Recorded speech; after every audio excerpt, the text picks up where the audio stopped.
All right, so this talk is entitled No Beginning, No Ending, and we're kind of in that season, or even specifically today, celebrating an ending or transition, right?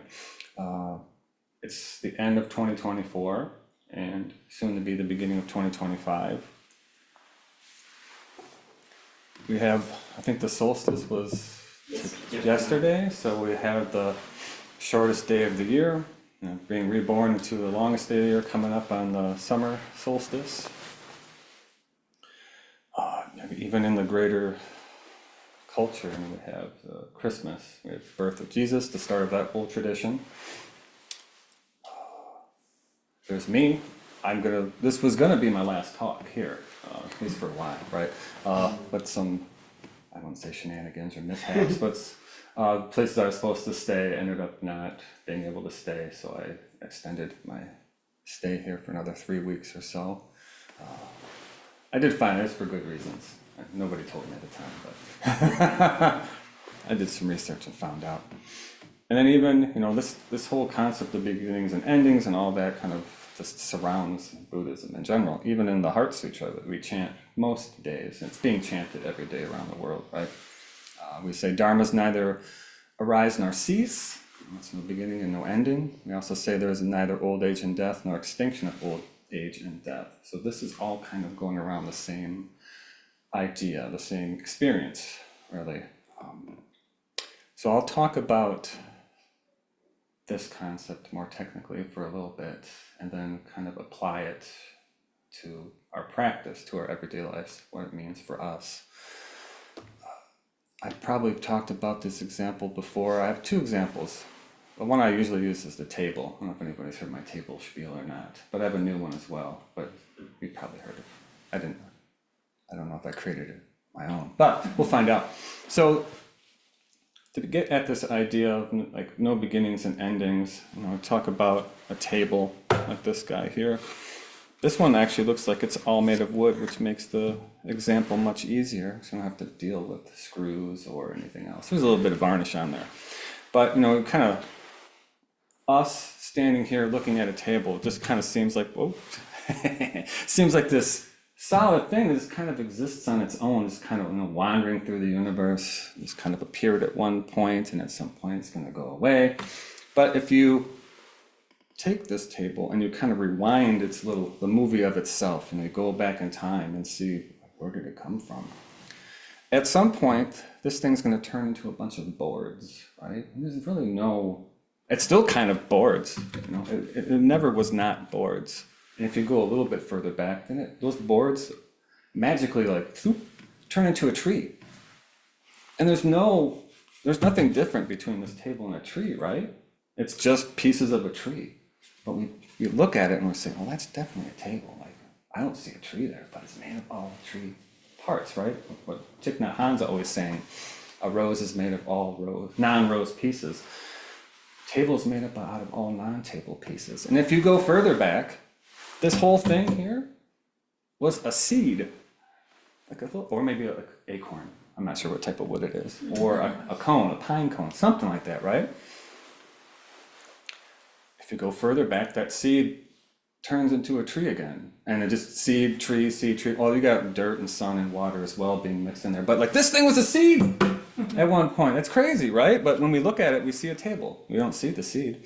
If you go further back, the trees start getting smaller and smaller, and they start kind of looking like scrubby, ferny, like little tiny plants that kind of come up out of the water, right? And if you go back further, then they kind of look like seaweed that just kind of popped up on the land. If you go further back, and this is a continuous chain, right?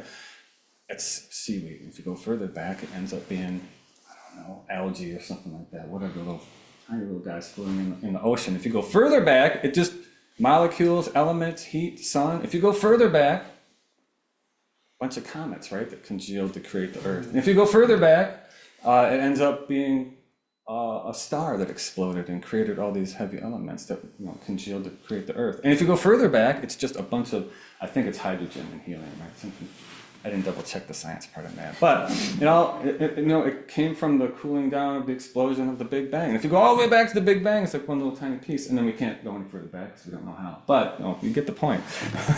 So this thing, table, it's as if it has this continuous history of transformations that there's no point at which it's not those things. Like the Big Bang is right here. All those hydrogen atoms, since the beginning of the universe, they're all right here. It's strange. And if you take it and you go forward in time, so that's the prehistory. If we imagine a post-history to this table, at some point, it's going to be so dinged up, we're going to have to give it away or throw it away, or maybe have a big bonfire. So I was imagining that's what we used to do in Greenville, was burn it. So we throw it into the bonfire, and then the fire ends up, the combustion reaction, pulling the molecules apart, creating, carbon ash going into the atmosphere, heat, water. It turns back into the universe again, very obviously. But it's always never not been the universe. You know what I'm saying? I don't know if that's the right way to say it, but in order to say table, to give this thing a name, right? In the Christian tradition, we tend to, and just in the Western tradition too, I think the Greeks kind of do it as well. Giving something a name instills this essence of reality to a thing, right? Deus. It really exists all on its own because I gave it a name. It's kind of like that with Buddhism too, but the idea here is that you literally have to ignore the entire rest of the entire universe, that whole prehistory and post-history of this table in order to say table. The act of naming is an act of ignoring everything else in the entire universe, both time-wise, forwards and backwards, and spatially, like everything. So naming is it's a very dangerous proposition because you tend to think you know things when you name things. You do know that a table does exist here, but do you know about the entire universe as well? It's very important to know about this. As well, like you can see that the no beginnings, no endings here. The idea starting to happen. Like, where does this table begin? As soon as you say it's a table. As soon as you assemble it from like your IKEA kit, or as soon as somebody puts the pieces together from a tree, it doesn't really have a beginning. That beginning that we have is literally an ignoring of everything else, right? And so that's example number one, or illustration number one. The second one is getting at the same idea, but it's pointing out different aspects of this. So I like to go to the movies a lot. Maybe too much. I've been spending a lot of money going to the theater lately. I was thinking, you're looking at the image up on the screen. You're like, it's a movie. You can literally see it. There's images that are all moving. And at some point, the movie ends, right? And then there's no more image. But every aspect of the entire universe that went to create that image still exists. The film still exists, the light bulb still exists, the electricity that fed the light bulb still exists, the projector still exists, the movie still exists, maybe the people that wrote the movie still exist, the script's still out there somewhere, right? You are still there. Everything literally that went to create this picture on the wall exists, and yet, because there's a different configuration of all these elements, the image that was on the wall doesn't exist anymore. So that's kind of where we get to that idea of, like, when we say there's neither old age and death, nor the end of it, because nothing is different, right? Everything still exists that went to create this image on the wall, and yet it's not there anymore. So it's not as simple as saying, no, this thing came into existence and it went away. There's more things to it, right? So this gets to one of the Buddha's key ideas. So what I'm kind of explaining is a Dharma, not the Dharma, but a Dharma. It tends to be, we kind of think about things as being objects, nouns.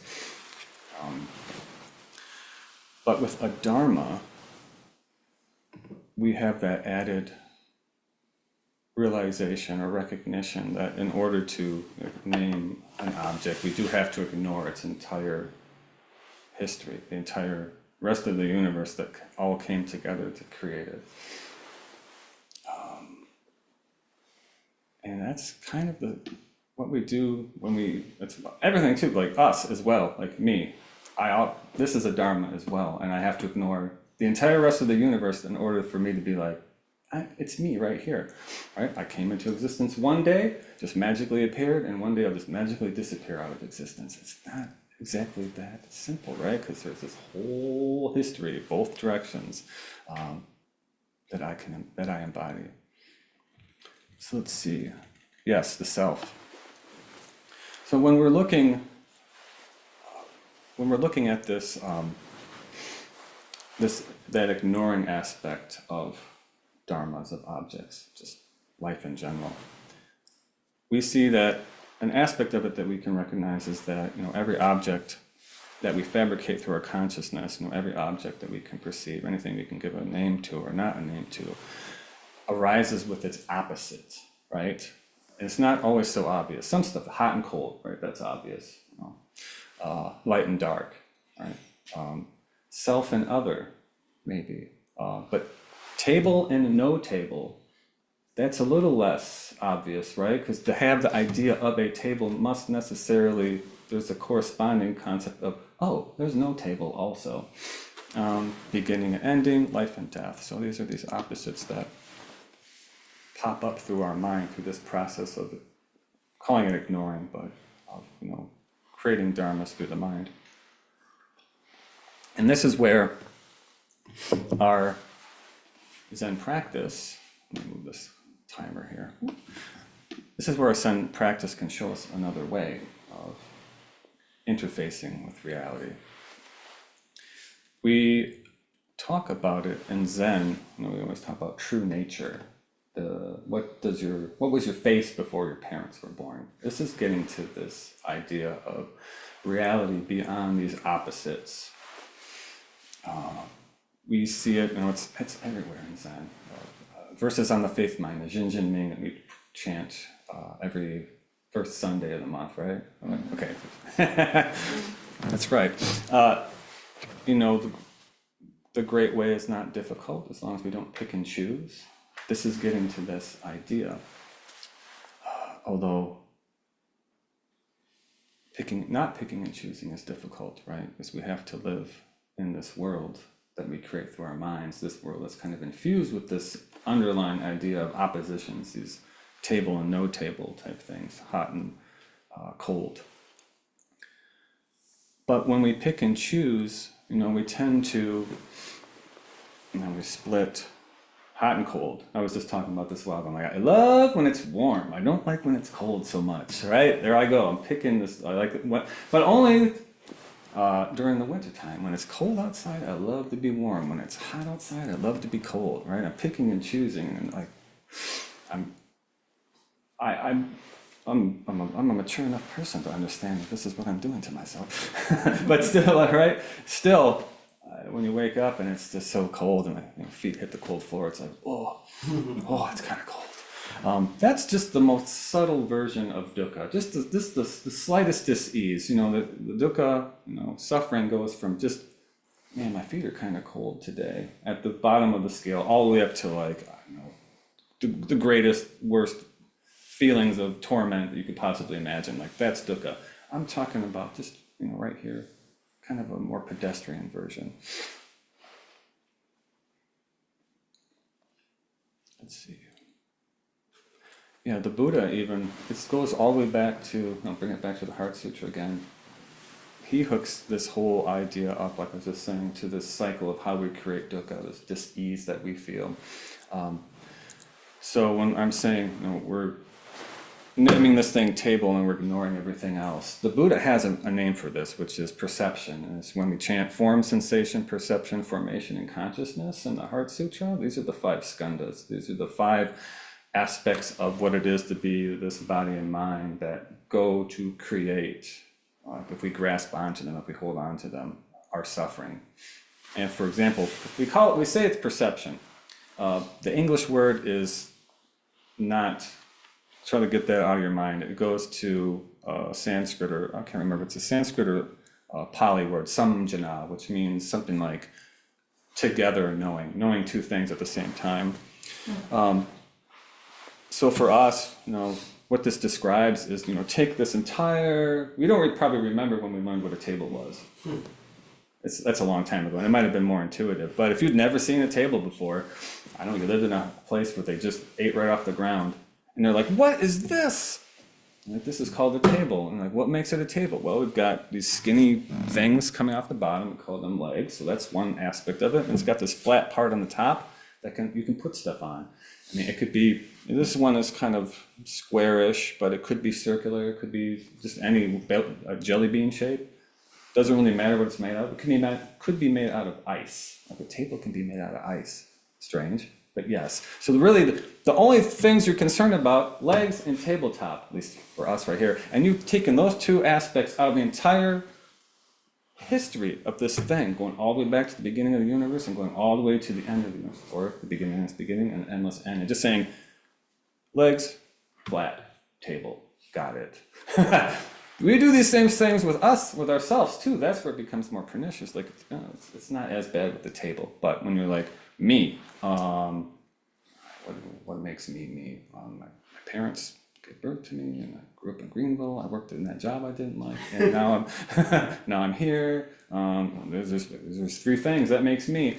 But what makes any of us is so much stuff, right? I always yell about, did I write that here? Sometimes I get ahead of myself. I'm just yell about it right now.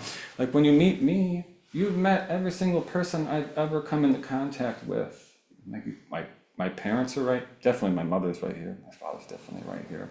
Every single book I've ever read, every movie I've ever watched, all of that I'm carrying around with me. All the atoms that were born at the beginning of the universe, I'm carrying those around with me. That's part of me too, but that's when I say, well, who's Shinkyu? I don't know, 45 years old. Been traveling around. You have these ideas that we have to, in order to just talk about anything, right? You have to ignore everything, basically. Just focus on little tiny pieces, which is, like I said, it's okay, but you have to realize that this is what you're doing, right? Because it's so easy just to categorize something and be like, table, only two things, legs and flat surface. Anybody you run into, I'm not gonna say anything about, I was gonna say, yeah, what do I know about you? This, and this. They're all good though, so don't worry about it. But that's how we interact with people. You see a person, you got this little scaffolding of who and what they are, right? Just like we do at the table. So let's see. I'm actually doing okay on my time. Zen practice. So how do we take these ideas, this whole crazy stuff I've been talking about, tables and universe and all that type of stuff, and put it into practice? You might be shocked every single time I get to this point in the talk. I've got one thing, right, that we go back to. How do we put it into practice? Zazen. Zazen. When we look at ourselves like very closely, that's what we do hopefully when we're practicing with Wallet. And when we say ourselves are just everything that's coming in, right? Because if you're like, myself is just this guy right here sitting, trying to keep his mind quiet, right? Birds are out there, cars are out there.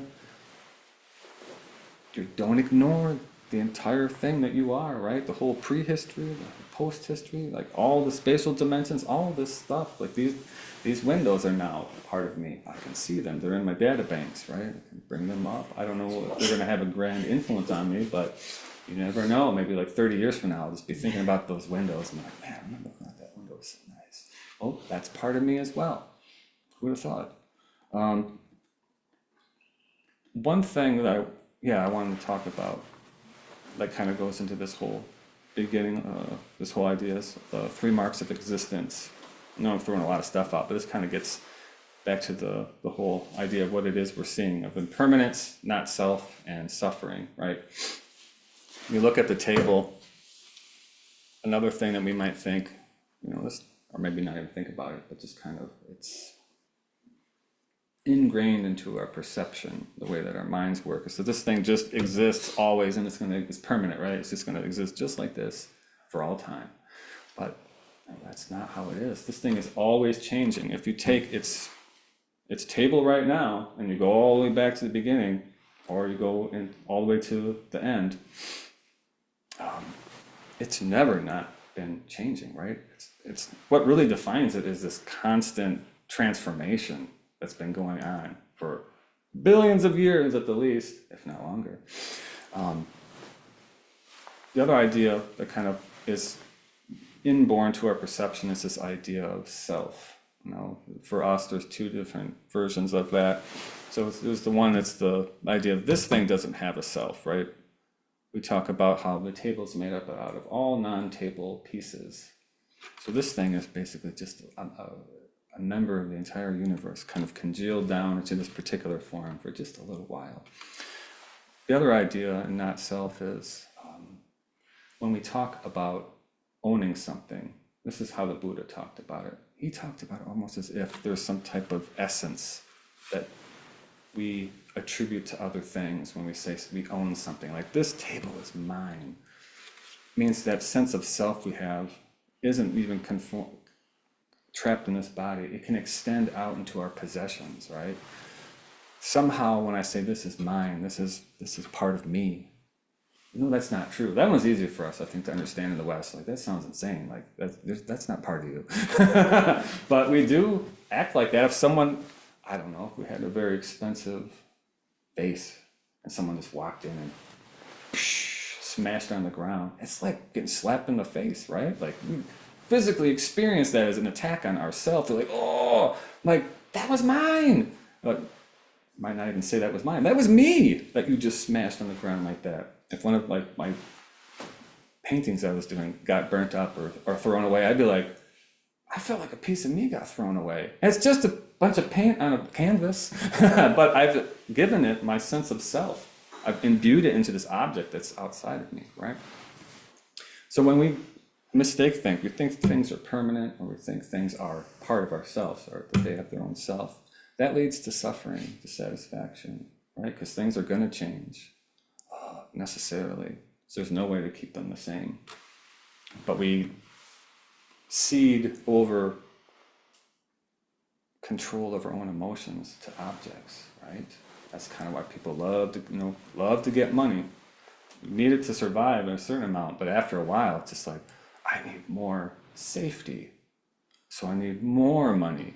The more money I have, the safer I can feel, the more comfortable I can feel, because you're giving your own responsibility for your own emotions and putting them onto a number on the screen, or back in the day, like a pile of cash or like a bunch of gold coins, right?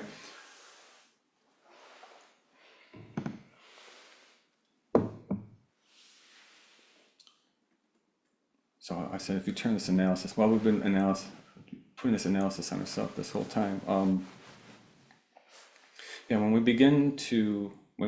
When we practice, we begin to, see how thoroughly enmeshed we are with everything.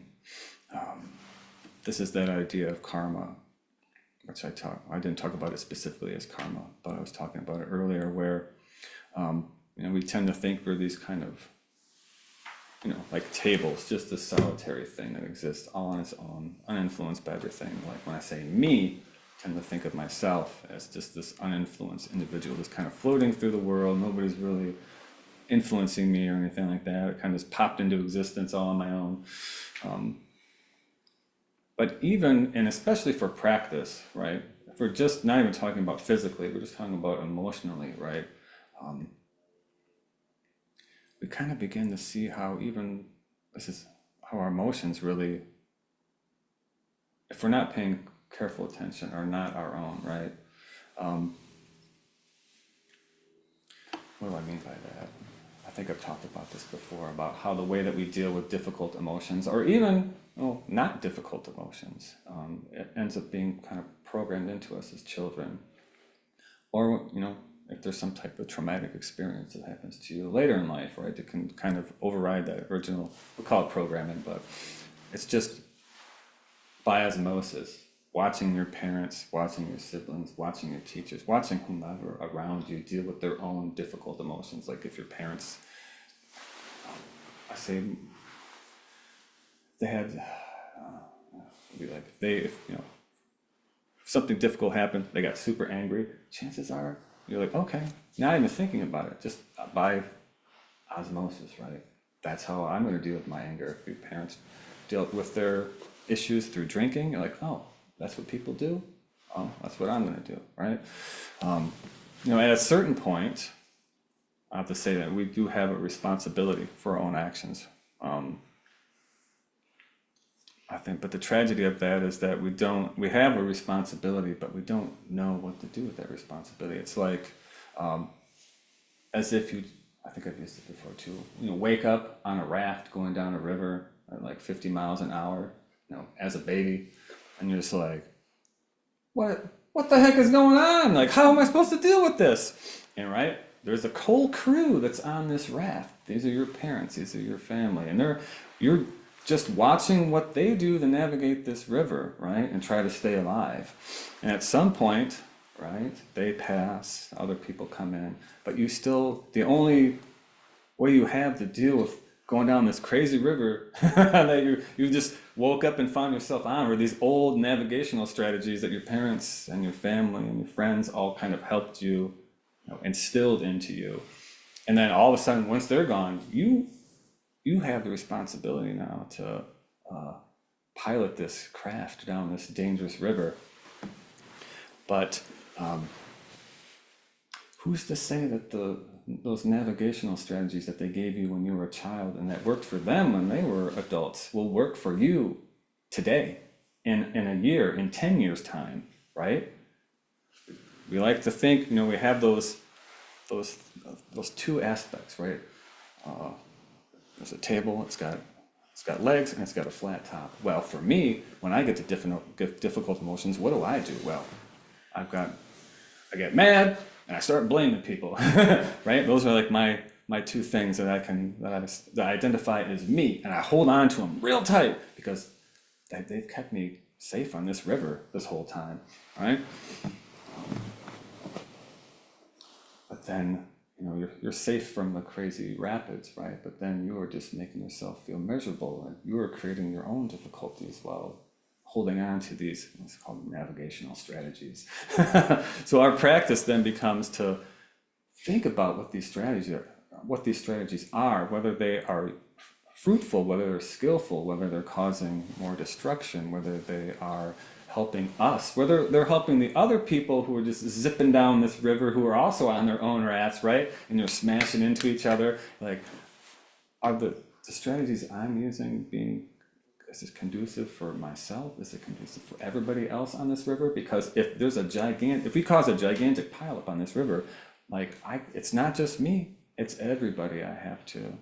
We have to work together on this thing to be able to keep going down smoothly. Although, like we said, tend to think of just ourselves as these little tiny points, and I can do whatever I want to do, and everyone else will just do whatever they want to do on the river. But it's like, you're gonna smash into everybody, right? So, yes, why we practice. This gets to what I was just talking about. Why do we practice? The Bodhisattva ideal, right? In order to relieve the suffering of ourselves and others. Let's try to live a way that's very skillful, right? We're watching what it is we're doing, we're watching what other people are doing, we're trying to create strategies that optimize the lessening of suffering, right? Whenever we do, and whether we're sitting in Zazen or going about on our day, asking ourselves, is what I'm doing increasing suffering for myself and others? Is it decreasing it for myself and others, right? Because we're all in this, I'd say, pooled on this river together.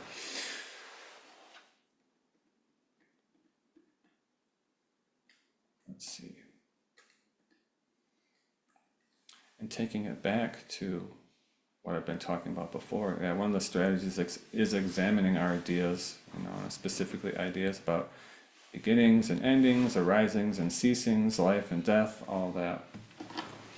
For me, my I keep saying internship, residency began on June 1st, boop, and it ends on January 2nd, boop, and that's it. It's only after that, nothing. It doesn't exist anymore. It's like the It's like that movie, the image on the theater wall. It's there for 1 second, and then it's irrevocably gone, severed from all of reality. But we know that's not how it works, right? I was around well before June 1st. I have a whole prehistory. And there's a whole, hopefully there'll be a whole post-history. I kind of think about this like with my time with Taizan. I was only with Taizan for a week and a couple of days, but it feels like 3 months in my mind. I learned so much. He's so much energy coming off this guy that like the teachings he gave me like set me up for basically the rest of my Zen career, however long that lasts. Like his teachings. So part of him, his words, his actions, just his being are alive in me right now. I'll be propagating this out, karmically to all of my students, to just people I meet day to day. Whenever I'm in a monastery, like it just keeps happening. Like it just keeps going, right? So I want to pull a daishin and throw a koan in real quick at the very end, just to throw you for a loop. But it's very apropos. It's exactly what I was talking about. So I've got just almost get those feet stretched out if you need to. This koan concerns Matsu and Baizhang. So Matsu is he's the third generation after Huineng, who's like the big name in Zen. He's the one that basically created. Well, if you read the Sutra of Huineng, you're like, oh, that's Zen. I get it. If you read anything before that, you're like, this doesn't feel like Zen. So Matsu is 3 generations, I think. Don't quote me on that. After this, and he's the first guy that was an insane person, like the type of guy that would jump out, smack you, pinch your nose, like scare you, run around like that. He's the guy that started this. And then Baizhang, his student in this scenario, is the guy from the Wild Fox koan. So in the Wild Fox koan, he's an old man. Here he's like a young guy. He's the kind of guy, he's not the kind of guy. He's the guy that basically, we don't know if he created the style of Zen monasticism, but he's the person that they attribute. He wrote a book about it and kind of set just the way that we practice here. He's the guy that kind of set that up. So in these 2 guys right here, titans of Zen, we'll see how they're acting in a second. But this is a story about them. So when Matsu, the wild man, was walking with Baizhang, his student, they saw a wild duck fly across the sky. Matsu said, "What's that?" And Baizhang looked, said, "Wild duck." Matsu said, well, "Where did it go?" Baizhang said, "It flew away." And so Matsu, it says at last, so he must have been like thinking, does this guy really know what he's talking about? Because when you say, "What's that?" that's a very dangerous question in Zen. Because what's that? Oh, it's a table. Are you talking about this table right here, or are you talking about the table that goes all the way back to the beginning of the universe and all the way to the end of the universe, right? Because if you're just talking about this, you're going to get slapped. But he said, wild duck. And then where did it go? Oh, where does this go? Like if I put this in the other room, where did it go? You're like, oh, it's in the other room. But where does it really go? Ultimately, where does it really go? It's a cross section of the entire universe right here. So he's kind of like looking at him, thinking like, which of the 2 did he say? So it says Matsu at last gave Baizhang's nose a sharp pinch. So he just pinched his nose. And Baizhang cried out in pain. Why the heck did he do this? This is like, I think I always talk about stubbing your toe, right? I think I talked about that last time, where you stub your toe and you don't think about the type of scream you're going to give, right? You're like, what type of scream encapsulates this feeling I'm having right now? No, you stub your toe and you just scream out. It's the most pure reaction you can possibly have. No thought, just pure energy. This is what Baizhang's doing to his nose. It's like, gah! Get out of your own head. He must have determined that he's talking about just the table right here, or the duck right there. And Matsu said, "There, how can it fly away?" So he's pulling him into this idea of the table, exists. It has a whole history before we can just pick out a couple characteristics and say, table. And then it keeps on going and returns to the universe. So that's kind of, so in the grand scheme, nothing has really gone away. It's kind of like the movie theater, right? Or the movie picture. Like we can say that this table goes away, but it's just like that image. Everything that made the table appear still exists. The same with us, the same with any job we have, right? Position we're in, friends we know, all this type of things, or teachers or family. Everything's still, we're carrying them all around with us. Ooh, I'm on the final takeaway. Okay. So when we consider objects with dharmas, or situations, people, even ourselves, we should remember that, when we're looking at a single person, whether they're doing something skillful or skillful, increasing suffering or decreasing suffering for ourselves or for themselves or for others, whether they're making us happy or mad, we should remember that we're not just dealing with a single, indivisible, solitary person, but each of us is always bringing, the entire universe along with us. If you're saying, when you talk to me, you're talking to my mom, you're talking to my dad, you're talking to my brothers, you're talking to my friends, you're talking to my teachers, you're talking to all the movies I've ever seen, which is a lot, all the books I've read, which is probably even more, and all the hours of zazen that I've sat, that might be the most, it's a lot. And just everything I've ever come into contact with, some things I haven't come into contact with,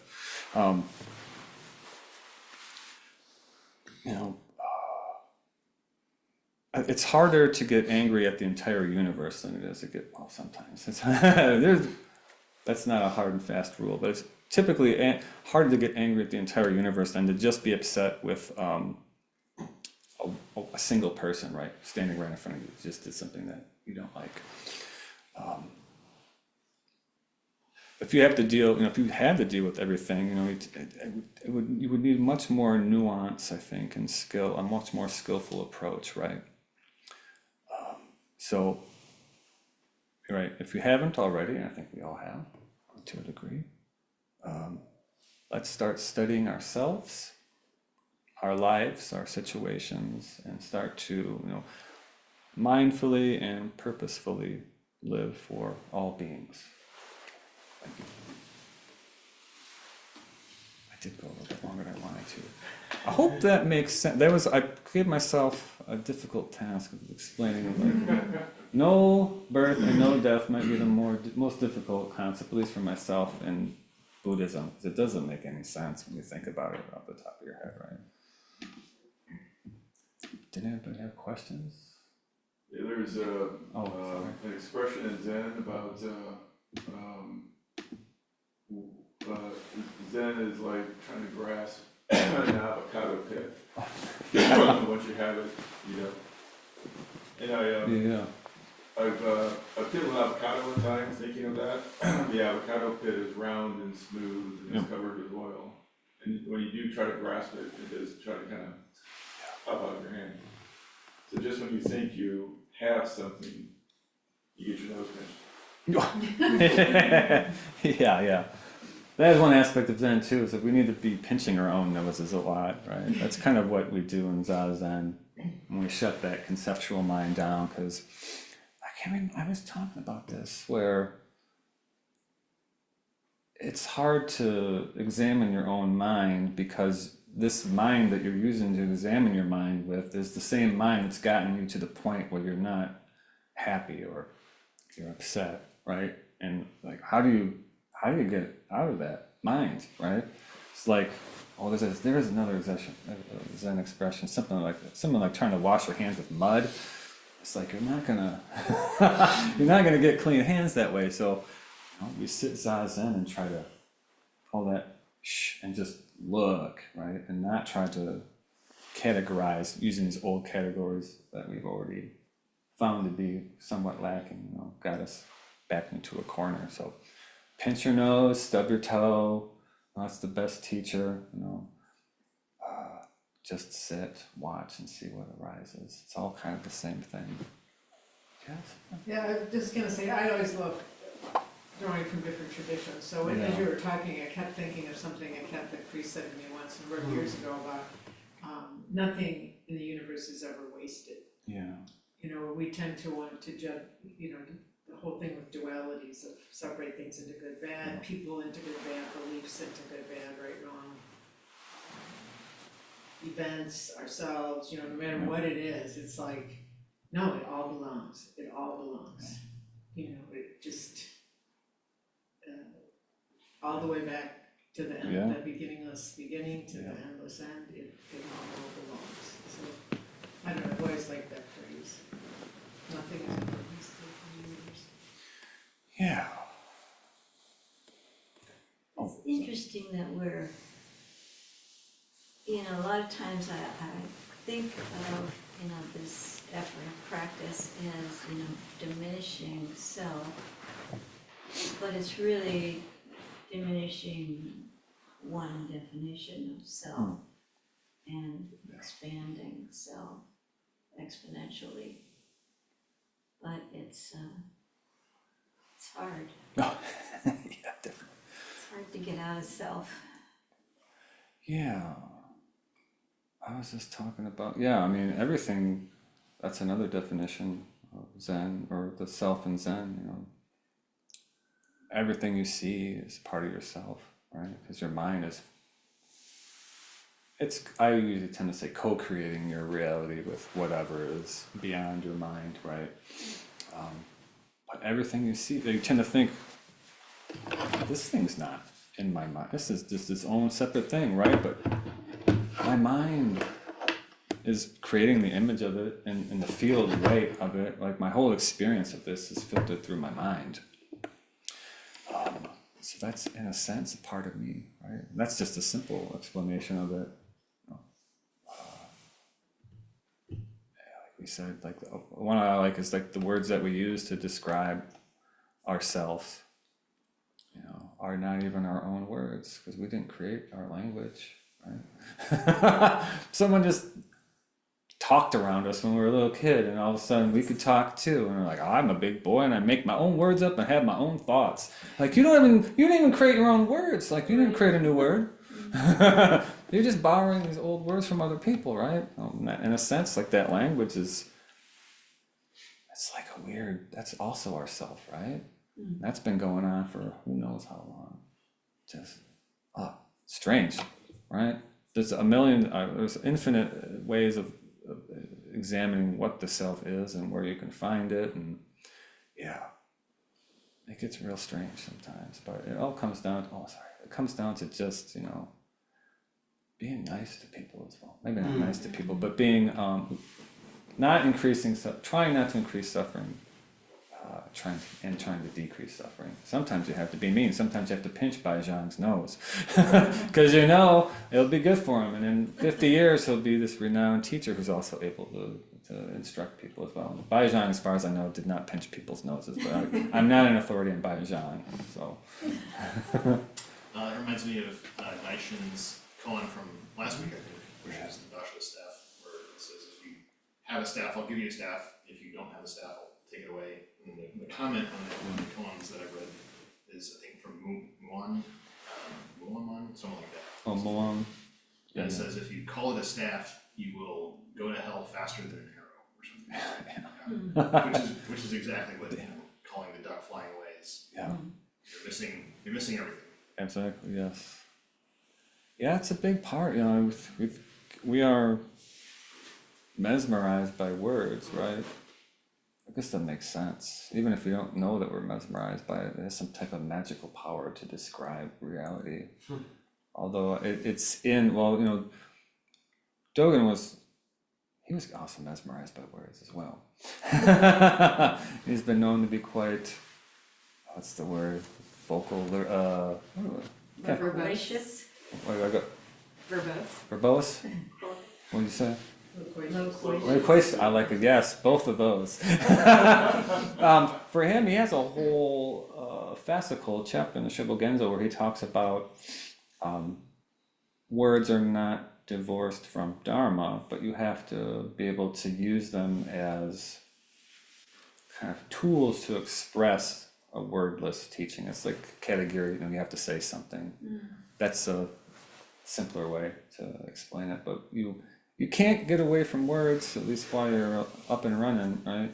So What's that line in the jewel mirror, something that is not beyond words. Yeah, It's not constructed, but it's not beyond words. yeah. Yeah, you have to be able to live like a normal person as well. uh, Degrees of normality are depend on the person, but you have to be able to, you know, if you have a family, raise a family. You know, if you have friends, hope you have friends. Be with your friends. Be a productive member of society. That's really what we're trying to do, and part of that is to make our interactions with others skillful, right? You go in with these grand ideas about how things are going to be, and I will only be bent this far, and I will only give this much, these types of things. Maybe revealing things about myself, but those are kind of like the table leg and the tabletop in defining ourselves. We might not think about these rules that we give ourselves, as ways that we're defining ourselves, but that is also ways that we define ourselves. And not that that's bad, right? There's never any just, this is definitely bad, this is definitely good in Zen. You need rules for interacting with people, right? You need to know where your boundaries are, how comfortable you are with certain things, right? But to be flexible enough to understand that situations change, they're always changing, right? And be adaptable. That's one thing I think Zazen's done for me, is I used to have that whole, this is how things are, and this is what I'm gonna do, and this guy does this, I'm gonna do this, and if they do that, I'm gonna do this other thing. I just have everything all mapped out, so I didn't have to think about anything, just, it's all reaction, If something happens, I just do this. If somebody says this, ooh, I'm gonna do whatever. I feel bad, I'm gonna drink, those types of things. Like it's like little mouse traps that we set up, and I'm, like how I was talking about, kind of seeding emotional maturity and control to these ideas and rules that we have. For me, it was like those certain things. Like I didn't have to think about it. If someone did a certain thing, I just react. Now, I'd be like, oh, wait a sec. I'm dealing with a human being here that is as complicated as me, at least, right? And this situation is fluid. And Bruce Lee talks about, flow like water, right? You remember doing the 2020 riots, and like, flow like water. When the police are coming at you, just move around them. We do this as well. It's like emotional aikido. When someone's coming at you like with a crazy emotion, you just kind of flow around them like water. A lot of times you just want to like meet force with force. Sometimes that's appropriate, probably, I don't know. But to be, I'd say malleable, but to understand the impermanence of everything, your emotions, the ideas that you have, of even just a situation where you're talking with someone, right? I'm going into this situation, I'm going to sell them on this thing, this is my view of life, right? I'm going to make sure that they're going to, and I'm not leaving until I do. It's not a very good way to operate, right? Other people have completely different life experiences, so you've got to mesh, right? Like water and dirt. You got to make a nice clear mud between two people. I could keep going. I'm very excited I got a lot of good rest. So, did anybody have any other questions? What movies have you seen? No, just kidding. Oh, I got a couple. YouTube keeps showing me old anime from the 80s. Ooh, Like stuff I never even knew existed. So I've been kind of burning through this back catalog. why not? So, anyway, I think you can talk about that afterwards. And we'll talk about that here. Let's do a formal dismissal, since it's So, memorial service. Do we have any announcements? Oh, that's right. I'm sorry, yeah, right. Not a lot. Where the temple is closed for 3 days, for Christmas, Tuesday, Wednesday, and Thursday. Otherwise, the schedule remains the same. Next Sunday is just sitting, That's right. so that's starts at 9. And it's just sitting. but still includes the tea and coffee and Sure. conversation afterward. And then we're also closed on New Year's Day. And then, a whole new year starts. That's right, a true end and a true beginning.